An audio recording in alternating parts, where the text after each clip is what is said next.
इस छात्र संघ मंच पे विराजमान पार्टी के तमाम शीर्ष नेतृत्व और आज का दिन बड़ा ही ऐतिहासिक दिन है कि हम जैसे छात्र नेताओं को मंच पे बिठा करके हमारी पार्टी का शीर्ष नेतृत्व एक आम आदमी की तरह आप लोगों के अंदर बैठा हुआ है। मैं चाहूंगा कि उनके लिए जोरदार तालियों से अभिनंदन और स्वागत किया जाना चाहिए। मेरे भाइयों, कोई सरपंच भी बन जाता है तो वो प्रयास करता है कि मैं मंच के ऊपर बैठूं, मैं वो करूं, मैं ये करूं, लेकिन हमारी पार्टी के विधायक, प्रदेश अध्यक्ष, राष्ट्रीय महासचिव, जिला अध्यक्ष, तमाम लोग सामने आम लोगों की तरह बैठे हैं। ये राष्ट्रीय लोकतांत्रिक पार्टी जिस प्रकार से राजस्थान के कोने कोने से आए हुए छात्र नेताओं का अभिनंदन कर रही है, स्वागत कर रही है, मुझे पूरा भरोसा है कि आने वाले विधानसभा चुनाव में, लोकसभा चुनाव में यह छात्र शक्ति राष्ट्रीय लोकतांत्रिक पार्टी की मजबूत आवाज बनकर के उभरेगी और पार्टी को मजबूत करने का काम करेगी। क्यों सब तैयार हो ना? सब तैयार खड़े होकर स्वागत बोल रहे हैं ना, समझो। और यह कोई विशेष काम नहीं था। इससे पहले भी छात्र नेताओं ने, तमाम छात्र छात्राओं ने समय समय पे कॉलेज और विश्वविद्यालयों में अनेकों प्रकार के कार्यक्रम किए हैं, प्रदर्शन, धरने प्रदर्शन किए हैं, भूख हड़ताल जैसे किए हैं। हमारे राष्ट्रीय लोकतांत्रिक पार्टी के कार्यकर्ता है, हम भी पानी की टंकी पे चढ़ गए थे, भूख हड़ताल चल रही थी उसमें, उसमें भी हम लोग शामिल थे।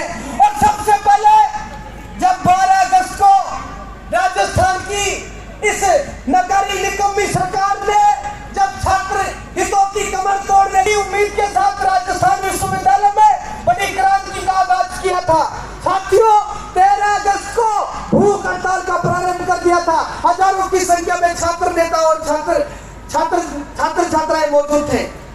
जब हमारी भूख हड़ताल के बावजूद भी सरकार ने 5 दिन तक कोई सुनवाई नहीं करी तो हम लोगों ने मजबूरन पानी की टंकी पे चढ़ करके प्रदेश भर में बड़ा संदेश देने का काम किया। उस वक्त आज शहर राजस्थान माननीय श्री हनुमान बेनीवाल जी, जिनका हम इंतजार कर रहे हैं, उन्होंने हमें फोन करके कहा कि बच्चों आप पानी की टंकी के नीचे उतर जाओ। अगर आप पानी की टंकी पे चढ़ गए, आपके कुछ हो गया तो मुझे चिंता हो रही है, बेचैनी हो रही है, मुझे नींद नहीं आ रही। उस वक्त लोकसभा चल रही थी, वो दिल्ली से फोन करके बोले कि मेरा कहना मान जाओ और नीचे उतर जाओ। अरे तालियां बजाओ भाई, ऐसे फोन थोड़ी करते हैं कोई, और कोई नेता करता है क्या?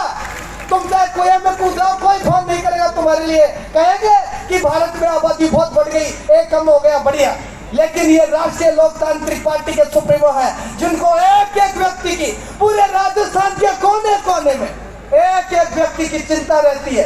ये वास्तविकता है। जब उन्होंने कहा कि मुझे नींद नहीं आएगी तो हमारी आंखों से आंसू छलक गए। हमने कहा कि साहब आप कहते तो कूद जाए, आप कहते तो उतर जाए, और आप कहते तो कुएं में कूद जाए। आपने टंकी के लिए टंकी से उतरने का कहा है, हम लोग शीघ्र टंकी से उतरे थे। मेरे भाइयों, आज बड़ी खुशी है कि एनएसयूआई के छात्र नेता भी इस मूवमेंट में मदद कर रहे हैं। ये अलग बात है कि एबीपी एनएसयूआई कभी छात्र हितों की बात ही नहीं करता, वो सिर्फ अपनी दुकानदारी चलाते। मेरे भाइयों, यही उनकी वास्तविकता है, जो कांग्रेस और बीजेपी की वास्तविकता है।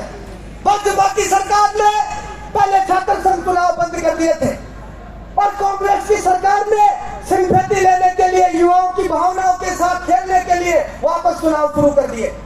अब जब लगा कांग्रेस की सरकार को कि ये जहरीला सांप तुम्हारे गले में डल जाएगा, क्योंकि तुम सारे राजस्थान के छात्र संघ चुनाव में तुम्हारी करारी हार होने वाली है।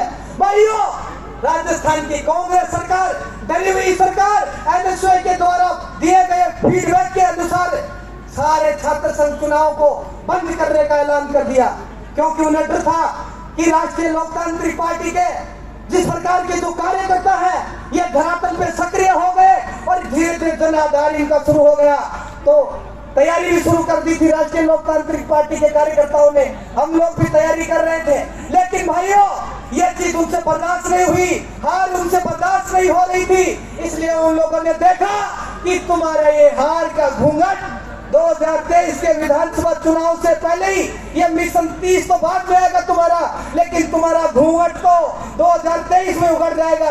तो इन लोगों ने चालाकी स्वरूप छात्र छात्राओं की कमर तोड़ते हुए, इनके हक अधिकारों का हनन करते हुए, युवाओं की सोच के बगैर इन्होंने एक निर्णय ले लिया, एक काला कानून पारित कर दिया और छात्र संघ चुनाव पे रोक लगा दी मेरे भाइयों। लेकिन मैं धन्यवाद देना चाहूंगा राष्ट्रीय लोकतांत्रिक पार्टी के तमाम शीर्ष नेताओं का कि आपने जब युवाओं का ना भाजपा सरकार हुई, ना कांग्रेस सरकार हुई, ना एनएसयूआई पार्टी हुई, ना ये इनका जो एबीपी संगठन है ये हुआ, इस वक्त हम जाए तो कहां जाए? भूख हड़ताल कर रहे थे, कोई भी नेता आकर हमसे पूछने वाला नहीं था, लेकिन हमारे राष्ट्रीय लोकतांत्रिक पार्टी के नेता माननीय हनुमान बेनीवाल जी को युवाओं की चिंता थी। वो आए और आकर के भूख हड़ताल तुड़वाए। 5 दिन में छात्र नेता जो भूख हड़ताल पे बैठे थे उनसे बोलने की स्थिति खराब होने जा रही थी, शारीरिक स्थितियां बिगड़ने जा रही थी। उस वक्त भी यदि राजस्थान में किसी को छात्र छात्राओं की चिंता हुई तो वह नागौर के सांसद हनुमान बेनीवाल को हुई। मेरे भाइयों, मैं चाहूंगा कि वो शख्सियत हमारे बीच में आएगी, पता नहीं मेरी आवाज पहुंचे कि नहीं पहुंचे, लेकिन यहाँ की आवाज वहां पे पहुंचनी चाहिए। जालूपुरा हमारे पार्टी ऑफिस तक तो जोर से बोलेंगे सारे।